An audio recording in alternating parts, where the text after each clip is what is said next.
So welcome everybody to the final Meet Success webinar in the series for this year. We may have a couple of others coming up shortly, but next week we'll be taking a break. This is the 14th or 15th one in the series, so we've had them every week, every Thursday evening at 8 p.m. and this will be the last one. So we have Umesh with us today. How are you going there, Umesh? Hi Terry and everyone. Good, thanks, and you? Good, good. Thanks for joining us this evening and giving up your time. That's right, pleasure is mine.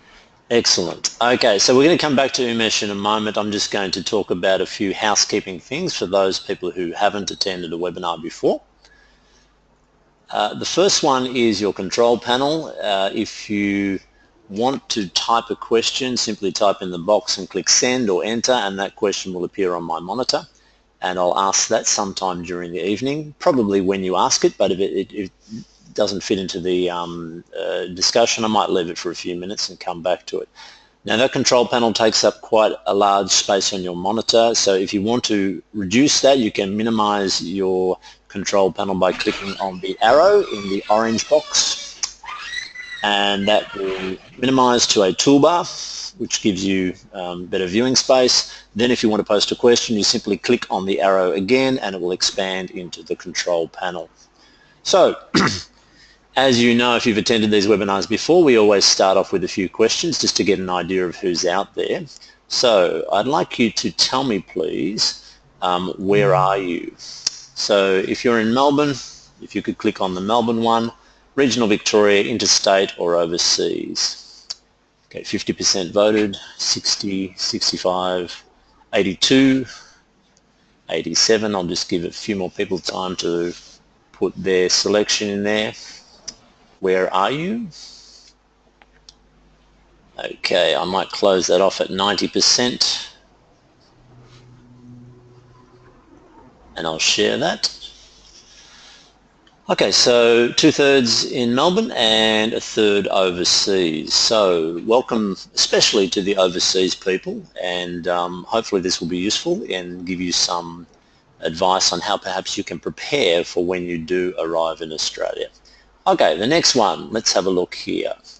If you could tell me please, what is your profession? Are you in accounting and finance or banking? That's the money people. IT, engineering, sciences, or other? 90% voted. I might close that off now and share that information. Okay, good. Majority of people, 78% in IT. We might get quite a few technical questions if you want to ask those tonight, but the science and other people, please feel free to ask questions as well.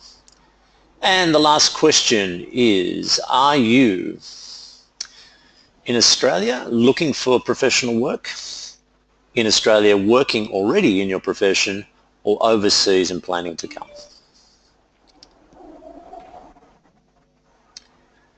%, voted, 90%, 100%. Okay, everyone's voted, that's great. I'll close that off and share the results. Okay, 40% looking for work, 30% in Australia working in your profession, and the 30% overseas that we talked about before. So if you're one of the 30% in Australia already working in your profession, please feel free to make comments as well. You don't always have to ask questions. If you have something to add to the conversation, please feel free to do so, and you can type that comment into the question box that I discussed before. Now, one more thing before we get started. At the moment, everybody is by default muted, naturally, so we don't have everyone talking at once. If you do want to ask a question using your microphone, there'll be a hand icon on your control panel. Simply click on that and your hand will come up next to your name on my monitor, and I'll identify you and say, okay, you ready? You want to ask a question? So I'll use your first name, and if you want to ask a question, you can do that. Just make sure you have your microphone on and everything is working. If I don't get any audio, I'll just move on to the next part. All right, so back to Umesh. So let's kick off, Umesh, and just tell me what your job title is, please. Yes, my primary work is my job title is a network engineer integrations. So what I do is we configure new boxes or new elements into our network, like um, maybe switches and DSLAMs. So it's a vivid role. I do most of the works like deal with the new things and integrating those into the network. Okay. All right. Sounds interesting. I've just lost Uh, your camera there, Umesh. I'm okay. going to send you Yeah. another request out. You're back. Good. Great. Okay. Yep. Is it Okay. Excellent. clear? Yep. All good. Okay. And when did you come to Australia, Umesh?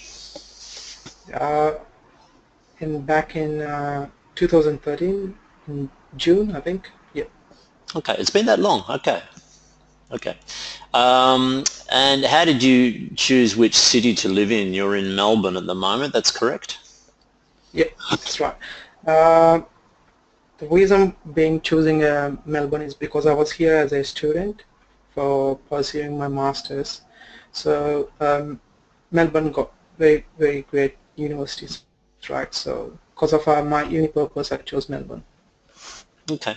Good choice. I see that in the news today that Melbourne is the most livable city, again for the sixth time, according to The Economist. Good to hear. Yep. So I hope it's all working for you. And how long did it take you to find work? After completing my masters, it took me 6 months to get into my current role. Yeah. Okay. And in that 6 month period, how many interviews did you have? I paid for maybe three. Yes, for three, I think. Yeah. Hmm.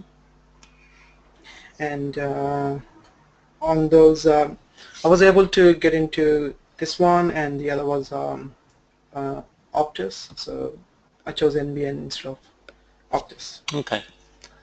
I remember you had two around about the same time from memory. Is that correct? Yes, Yeah. yes, that's right.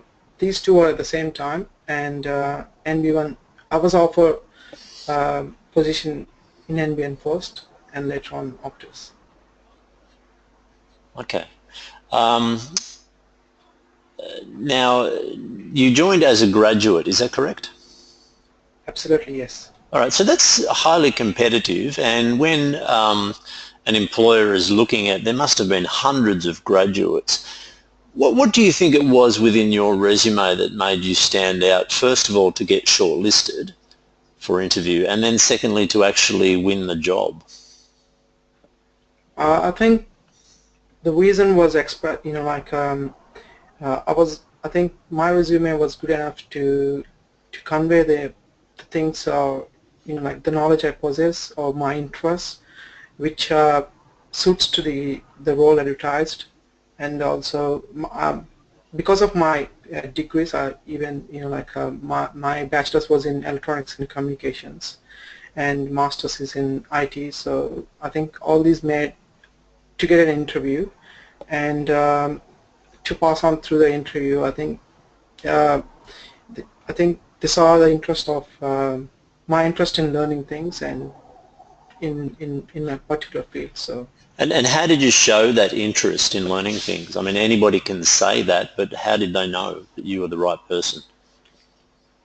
because I've been like I was able to answer their questions regarding the current trends in the computer networking and maybe the anticipated growth in the future and my organization's current progress. So I was able to like explain those things, and I think Yeah. this it may helpful. Yeah. Yeah, I think that's really important.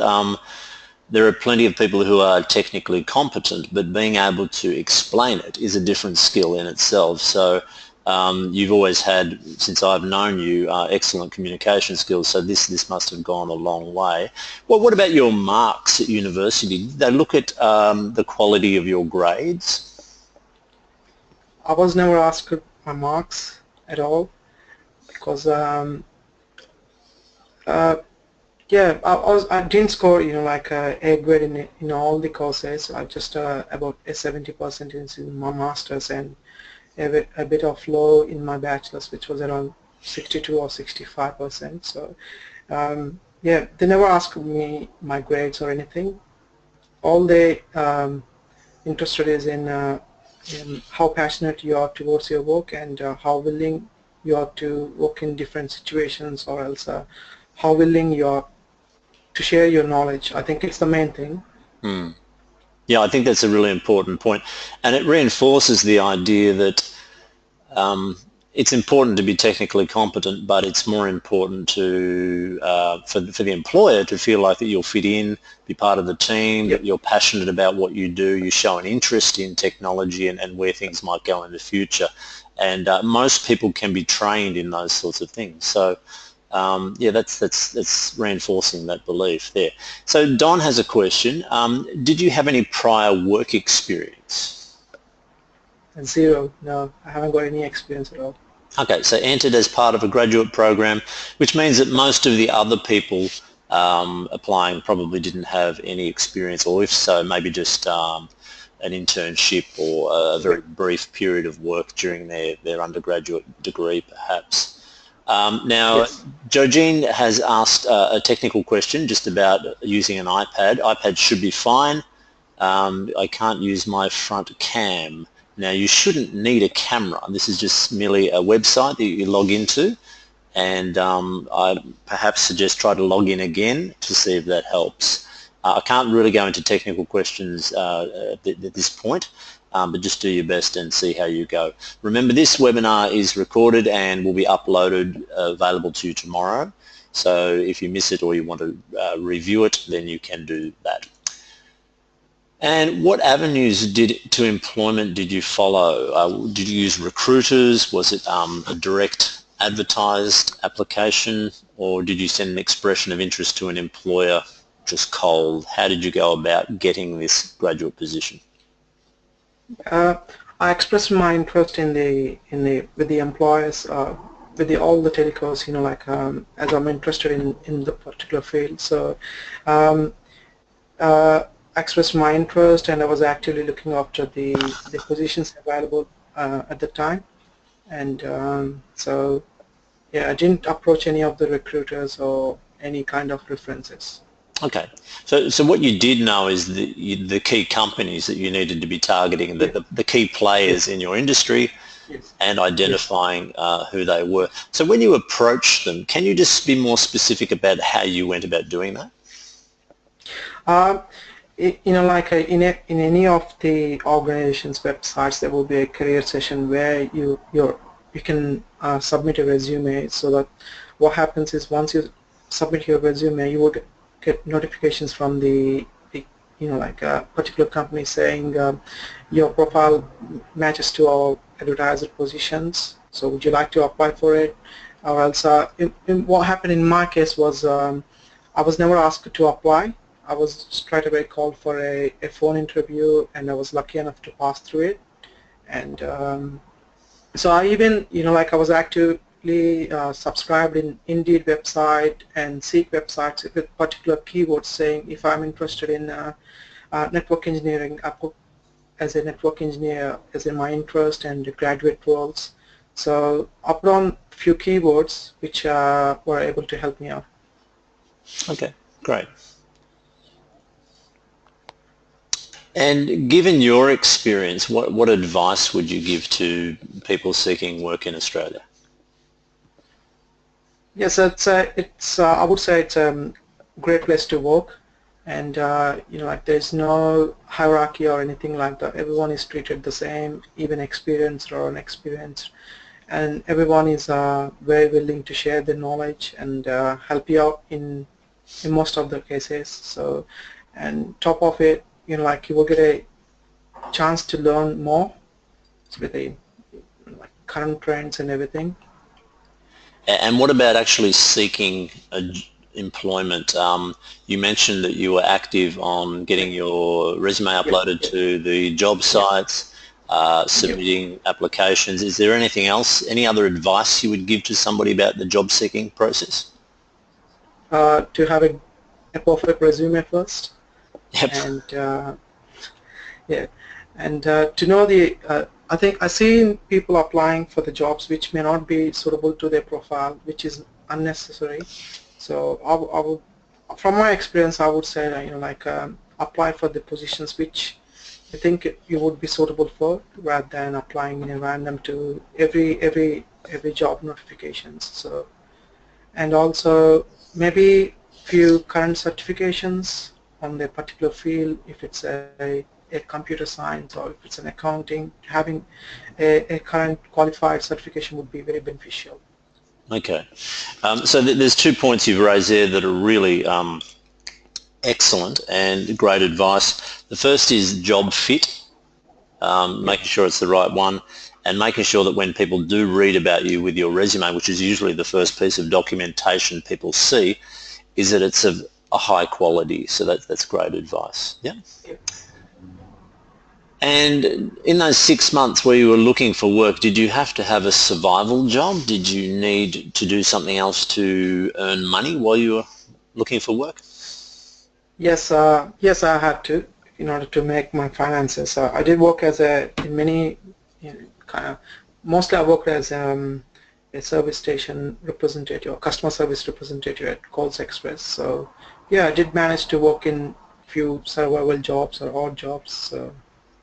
Okay, so this question is particularly relevant for people who haven't arrived in the country yet, wondering how long their money is going to last, Yeah. when they do need to get a job, what options are there. The chances are you're not going to get a job in the first week you land in the country, in your profession that is. Yep. So there's a lot of financial consideration that needs to go into account. And I suppose working in a service station is a common one.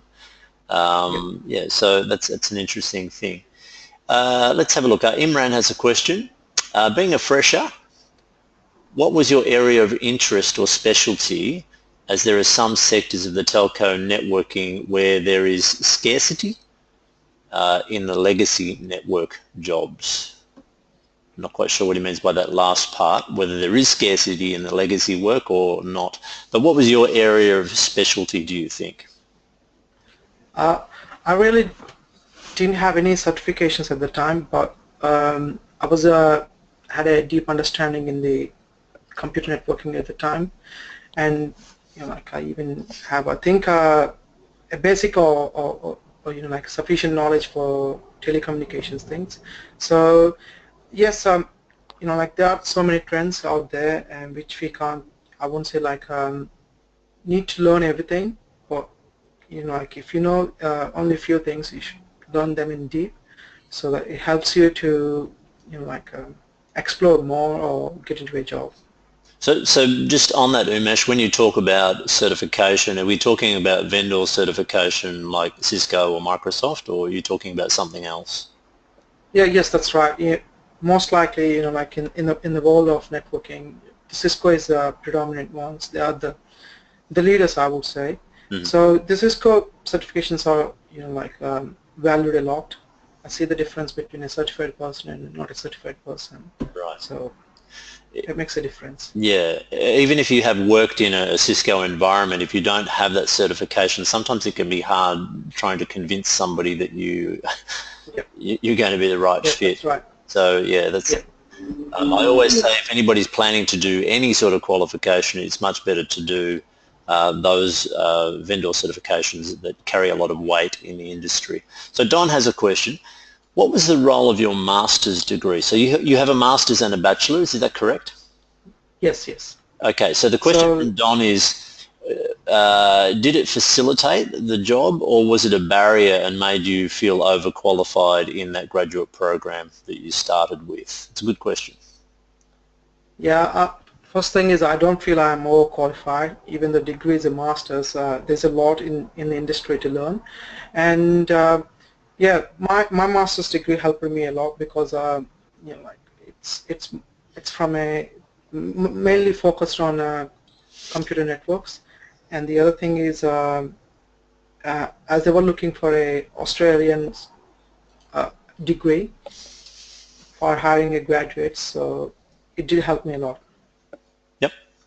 The question of being overqualified is an interesting one. Generally, a master's isn't what's going to make you overqualified.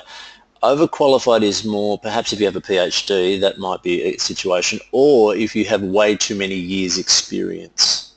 So Yep, if yep, you're applying with 10 years experience for a junior role, then that's an issue of being overqualified. A master's by itself, when you don't have any other experience, is going to be needed anyway because it makes your case stronger. Yeah.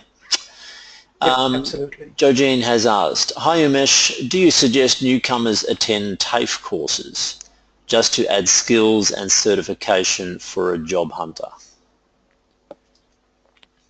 The thing is, those are good, but it would take a lot of time to get certified from TAFE, right? It would take maybe at least more than 6 months to a year to get certified from TAFE. Most likely, I see the employers also looking for a local experience, or even if it's a like international experience or overseas experience, to see whether how well you fit into their culture and the organization. So definitely certifications will help, but local experience or the experience is the essential thing, I say. Yeah, I think that's very true. I'd just like to add to that, it depends on what course you're talking about. Yep, yep, Most courses are not going to get you a job, and as Umesh said, the value in experience is going to be far greater. So you might be worth thinking about doing an unpaid placement perhaps if you don't have a lot of experience overseas. And if you have that experience overseas and that's sufficient to work here, there should be no reason for you needing to do a TAFE course. It depends, of course, on what your field is and so on. So I don't want to say don't do TAFE courses, but the best thing to do is to work out whether it's actually needed, because most qualifications won't get you the job. It's the experience that will. Okay, let's move on. Thinking about your first year in Australia, Umesh, can you think of maybe 2 or 3 things that you learnt during that first year? Could be about culture, the industry, the country in general. Anything you'd like to share? yes. During my masters or my period as a student, I learned a lot of the Australian culture and the people and the way to interact. So I didn't know about anything about the industry at the time. So I did learn a lot, like while I was working in my part-time jobs, like communicating or interacting with how you're supposed to interact, and I would say people here were being very friendly, and yeah, there are a few cases. Yeah, I don't know. For some reason, I had 1 or 2 issues. Apart from it, yeah, everything is been good. When you say learning how to interact and learning about the cultural difference, can you break that down and be more specific, perhaps give some examples of what that actually means? Uh, How do people interact in Australia compared to the way they do in your first country? okay. People in my country don't speak to the strangers straight away. That's the first thing. Whereas here, everyone is treated the same. So obviously, it doesn't matter if you have a PhD or you're just a normal worker. It doesn't make a difference. Everyone is treated the same. So uh, no matter what you are and what's your current work is, if you work for some odd job or if you work for a CEO of a big company, it doesn't make a difference. That's a lot of difference between the place I come from and in Australia. Yep. Some people And describe that as the hierarchy in a workplace being a lot flatter, meaning that it's not so much a ladder, even though there are people who are paid more and there are juniors, but yeah, yeah, yeah, it's more that, you call people by first name, people yeah, are willing to share information up and down that hierarchy. Yep. yeah, Sorry, you were going yeah. to add something to that, Umesh, before I cut you off. No, that was it. What you said is absolutely right. In the workplace, yeah, everyone is treated the same. So. Yep. And more, it's not even with the workplace, even when you are somewhere on the road or even in the uni or anywhere. So everyone is, most of them are willing to help you out.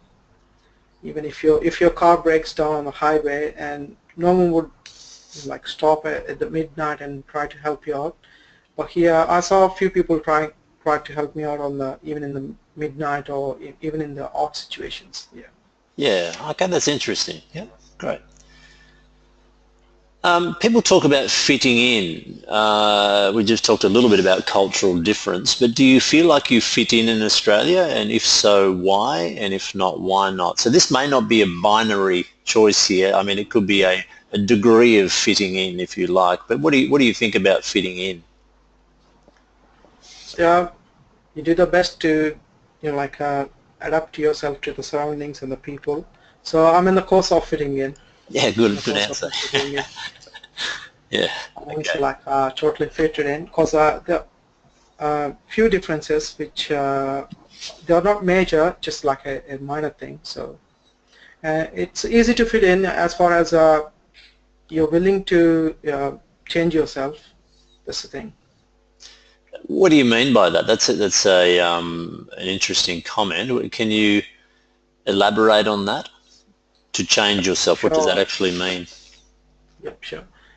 If you are in a train or if you are in a public place, you should be like consider about the co-passengers or the surroundings, right? Like you can't uh, talk loud on the phone while you're on train.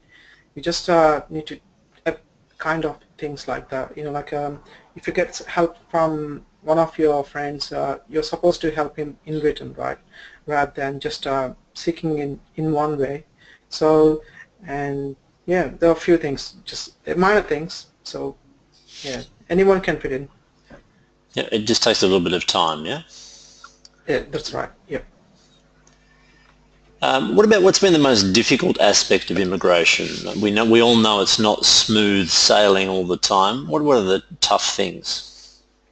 It was a hard journey for me, I'd say. I don't know anyone here. None of my relatives are here, or I don't know anyone at all.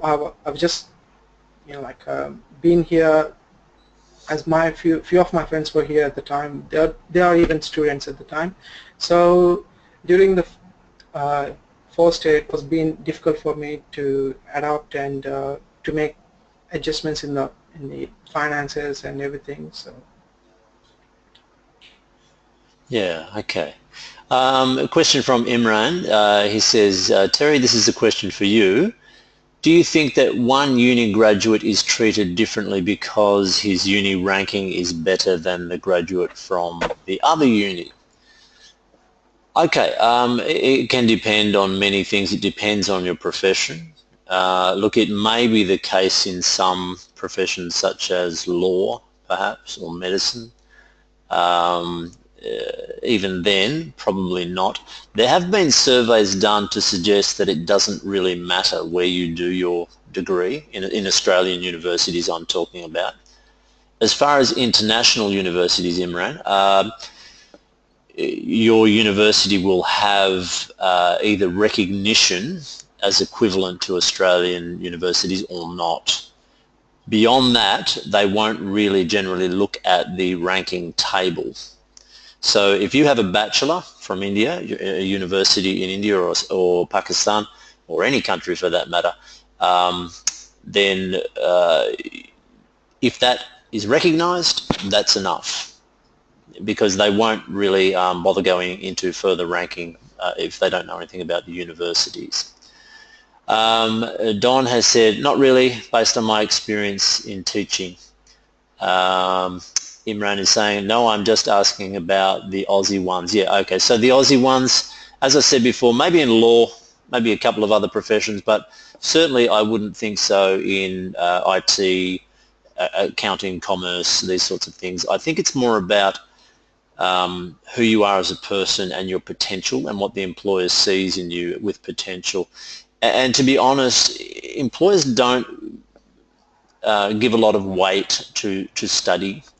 That's why I asked before whether Umesh ever had to reveal his grades, what score he got in his bachelor or master's, and Umesh said that was never discussed. So I think they're more interested in the potential for growth. As I said before, most people can be trained in whatever field it is, and the study is the university is the least of your worries. Okay, next one. Let's look. Let's get back to the interview. Now, you said you had about 3 interviews, and from one of those you got your current job. How would you describe the interview process, and was there anything that you found difficult in the process?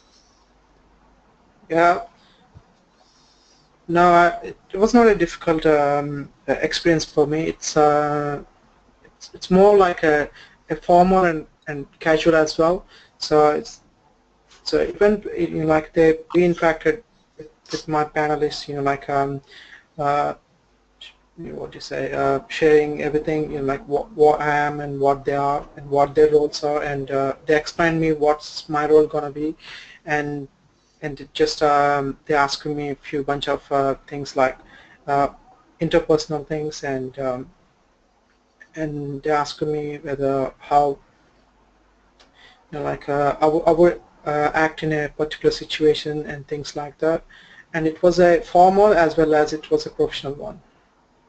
Okay. Now, from memory, you did quite a bit of practice before you had the Yeah. interview. Do you think that was Yes. useful? Yes, absolutely. Because like even if you're ever you need to know how to convey your inner thoughts, which are with the perfect thing at the perfect time. So yeah, it did make a lot of help for me. Yeah, as we said before, it's one thing to know what you've done, but it's another thing to explain that clearly to Yes. another person. Yes. And that's where the practice really comes in. It's a different skill being able to produce language at a given time. So, yeah, that's really important. Okay, Georgine has another question. Umesh, during the period of your stay in Australia, have you ever felt unwelcome or unwanted in your workplace or elsewhere? Um, have you been exploited or taken advantage of? I know you're quite happy in your role, so that's unlikely to be the case. Or a sense that your employer has always asked for more than what's stated in your job description. Now that's an interesting one, that last one. Do you have any comments about anything there? I'm totally happy with my current role, but not in the past. Maybe I was, as what she said was right. I was underpaid for a while, maybe more than a year, but not with the current role, and I was given more better opportunity than described in the role, and I'm very happy with my current role and my progress. So Yeah. I'm not being exploited at all because I will be paid in a according to the hours and overtime and everything. So Yeah, and look, sometimes the position description might not resemble what you're doing, but that's not always a bad thing either, because it allows for a little bit of growth. And sometimes, as we know, we work in a team when we're in a workplace, and sometimes you're called on to do things that maybe aren't part of your role. But if it's only a small section of your day, then this is acceptable in most situations. But that's really a question for specifics and specific examples. So Umesh, being happy in his current role, doesn't have any examples there. So just tell us a bit about, you don't have to mention your company, but what size and is your company? How would you describe the size? yeah, I would say we are a large one. We are having a 5,000 employees and a few and 1,000 or more contractors. So we are a large one. Excellent. Okay. And what's a challenge in your job? So what are the things that you find perhaps a little bit difficult but interesting? Uh, in my daily activities, like while doing my the usual activities, not every day is the same because you would find a new thing, and if like a defect was raised by the other teams, you need to resolve it in a particular time. So the challenges are, unless I see a few challenges every day, which you may not be known before unless until you solve it, and which are good. I say makes you to think on how to work. Yep. Okay, great. And what's the most rewarding aspect of your job? Mm. Uh, Currently, as I'm a graduate, so my rewarding is being paid as well as learning. So it's rewarding for me. Excellent. Okay, so if you've just joined us, we're talking to Umesh, and if you want to post a question, I suggest you do so. We have about probably 20 minutes left, and just type in the box if you have a question, click send, and that will come up onto the monitor. And what about the essential skills for your job? You mentioned before about certification, but what about the technical things that you're required to do, and do you see them changing in the future? And how do you keep up to date with an ever-changing world? Yes, what I've been hearing is the networking field is being changed a lot, impacted by the software-defined networks, which is they are anticipating like everything would be controlled by robots, artificial intelligence, and more and more new protocols are coming up. They've been discussing about if you ever heard of Li-Fi, which is same like a Wi-Fi, but it uses light as a transmission medium. So if you've got a tube light at your home, it's going to be an access point which enables you to what do you say, use the internet and everything. If you've got So what in your home, sorry? a light, like just a normal bulb, Just a bulb. electric bulb, or yes. So we'll get internet connection through our bulb, is that correct? May not be the particular bulb, but some advanced bulb. They're using the light as a medium. So Wow. instead of electromagnetic waves, it's been published in maybe a year ago, and they've been experimenting it for a while. So everything is changing, but I won't say like you would be in a position to learn everything. Like you can't learn everything.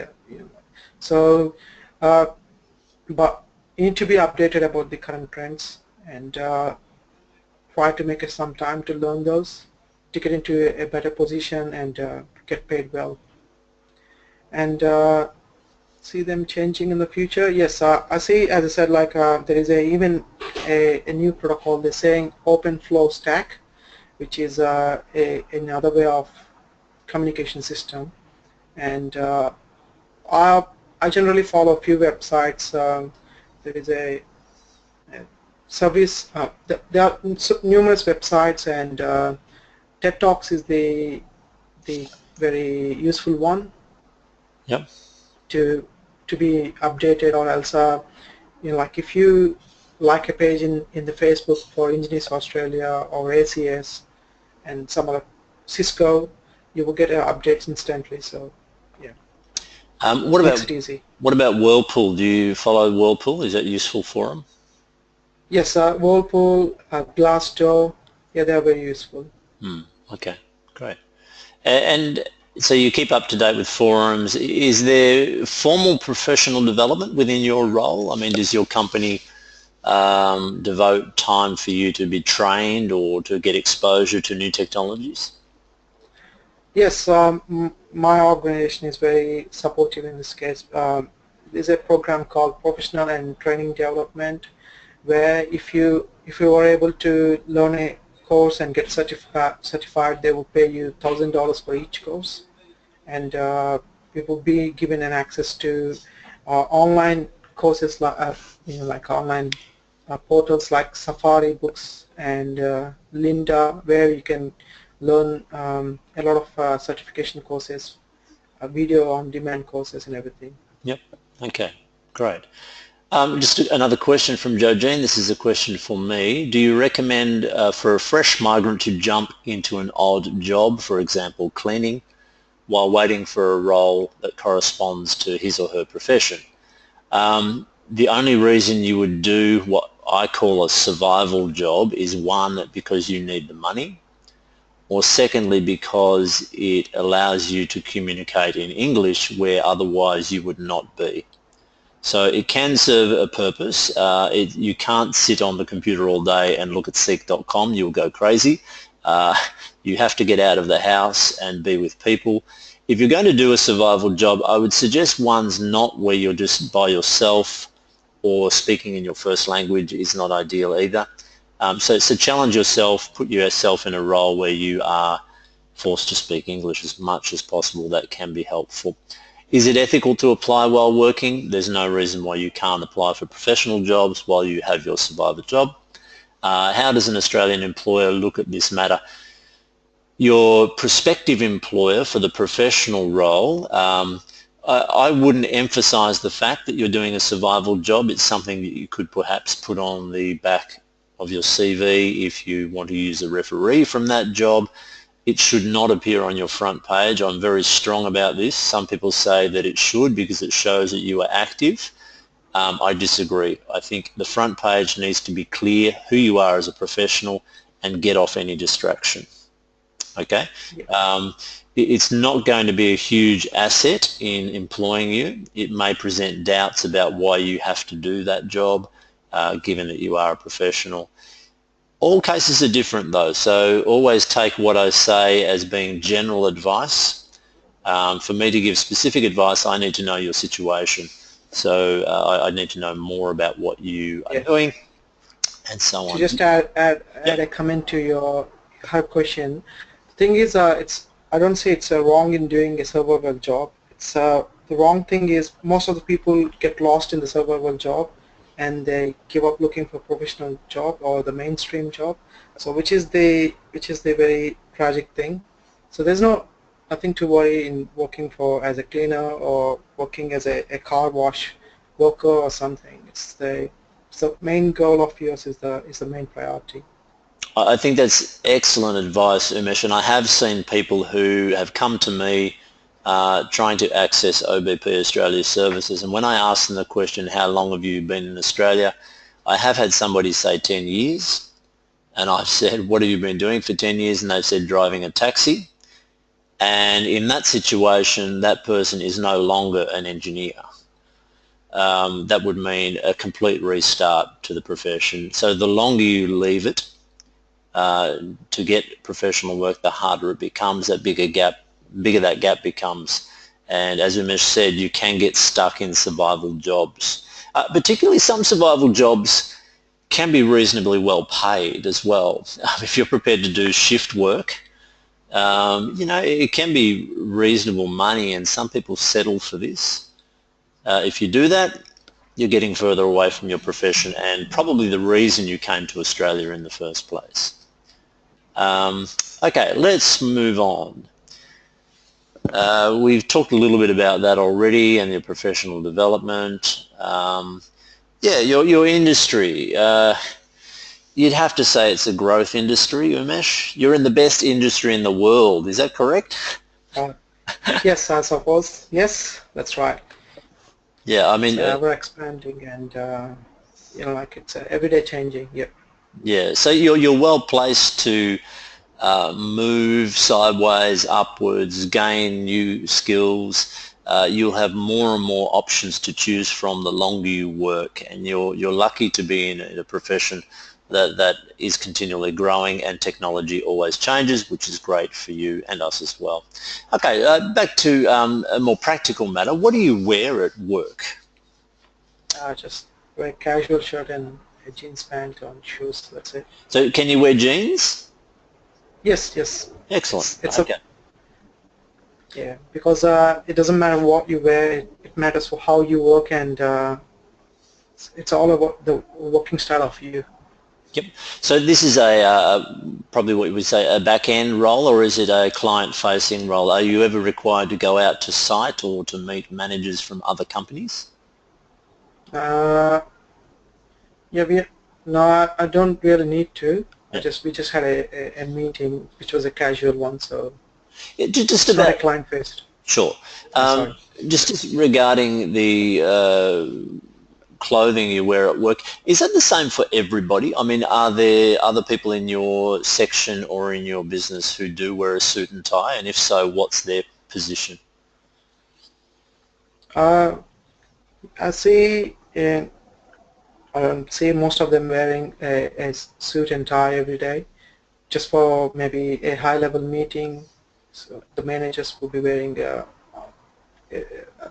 once or twice in a month hardly, yeah, suits, and most likely they would be in just a normal dressing. Some days in formal and some days in casual. Yep. Okay. And what about the interview? Take us back to the interview. You wear jeans at work. What do you wear for interviews in your profession? Suit, no Uh, suit, tie, no tie? I was on suit on the day of the interview, and for the other one I was in normal formal ones without the tie. Yeah, the tie is an interesting one. Again, this depends on your profession and your industry and the company as well, the culture of the company.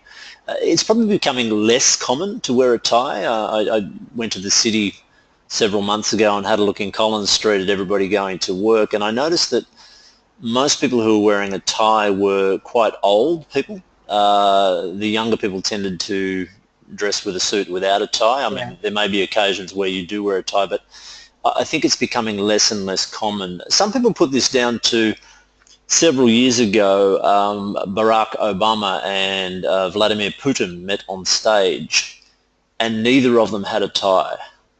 And from that day, they're saying that, there's this new level of professional wear, whereas in the past you would never appear in public in such a forum without a tie. So the best advice here is to look around, see what other people are wearing, find out more about the culture of the company. Yeah, did you have Okay. anything else to add to that, Umesh? That's it. I even search it in the Google finding whether it's better to wear a tie or not. The same answer. What you said is the same answer I found in the internet. Yep. So Remember, when you get advice from the internet, make sure it's Australian. Now, a nice. lot of Yes. advice on the Yes. internet is actually American, and even though we are Okay. both English-speaking countries, the culture is quite different, and many things that are acceptable in America are probably not here, and vice versa. So make sure it's local advice you're getting. Um, what about a bit about employer expectations? What does the employer expect of you, and are you clear about that? I mean, do they give you lots of instructions? Do they talk about your career progression? How often do they come and advise you, or are you left to work alone? How does that work in your business? We do have professional development meetings, maybe um, twice in a year, and mostly I would be given I was like they would uh, like put me in a new things, learning the things, and I would be guided by one of my colleagues to learn the things. So it's we really never had a deep talk with the career progression yet, because I just started mine. So What about there was a time when employers would have performance appraisals perhaps once a year or twice a year. There seems to be a tendency for this to be a little bit more ongoing than at the end of the year. What happens in your workplace regarding appraisals? uh, we have it twice a year, I think, and they would discuss of the what they're expecting from my role, and what what else, how far I'm up to, and they give a feedback saying where to improve and where to focus on. So Yep. Okay, great. We've got about 5 more minutes left, so if anybody has some final questions, I suggest you post them now so we can get them up. Um, Now, when we talk about job security, now a lot of my clients' first job is a short-term contract, maybe a 3-month or a 6-month contract. What's happening in your area? How do you see this going? Are more people employed ongoing basis, or is it short-term contracts common as well? I think we do got maybe a 30% of people as a contractors, and I think they will be contracted for any year to 2 years, or sometimes 6 months. So the job security thing is even if you're hired as a permanent employee and you are not up to your mark and you're not doing well, so there's not a point in the job security, right? So Yep. it's on how you perform. Even I saw people joined as a contractor and they were given a permanent position. So Right. Yep. Mataza has asked a question to me. What do you suggest that is the best way or best strategy to be considered for vertical growth while staying in the same company or organisation? Okay, now advice on this one really depends on your situation, so I'm a little bit reluctant to give specific advice, except to say, look, some places have mentorships, so they can align you with somebody else in the company at a higher level. You need to be constantly talking to your manager about, the future. It depends on your relationship with your manager as well. Sometimes this is not advisable. If you don't have a positive relationship with your manager, there can be issues, and this is quite common as well. So definitely develop professionally. Don't stagnate. So always do your professional reading, attend conferences. Even if that's not provided by your employer, you have to make an effort to make sure that you don't de-skill while staying in the same job. And if your employer is not going to provide those opportunities, you need to be independent and get out and start working to increase your skills and learn about new areas as well. Look, I think I need to talk to you about your situation. I'm happy to have a chat if you want to give me a call or an email, and we can talk about that in particular.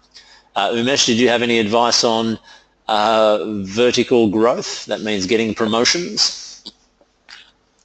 I'm not experienced in putting a comment on this yet. I think back to something you did say, though.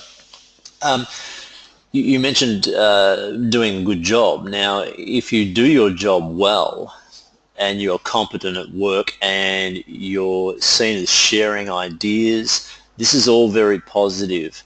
If you get on well with your colleagues, this can only help with your professional growth and your vertical promotions. So making sure you're doing your job well and trying to keep a good relationship with your peers and your colleagues. Yep. Yep, that's right. Okay, we might have one or two more questions. Do you belong to Engineers Australia or Australian Computer Society, Umesh? I belong to Engineers Australia. And how do you use this membership? What's the best thing about Engineers Australia? It was helped me a lot in making my immigration easier, and also like what do you say, advertising myself as a competent to Australian qualification standards by having my degree assessed by Engineers Australia. Yep. Yes, absolutely. And back to the question about universities before and which ones are considered better than others, it's actually more important that you have professional recognition. So if Engineers Australia has recognised your degree, then that's about as far as most employers will go. Yep. Just finally, just winding it up, do you have any advice, final advice, either for somebody maybe preparing to come, maybe those 30% of the people who haven't arrived in the country? Is there anything they can do before they leave?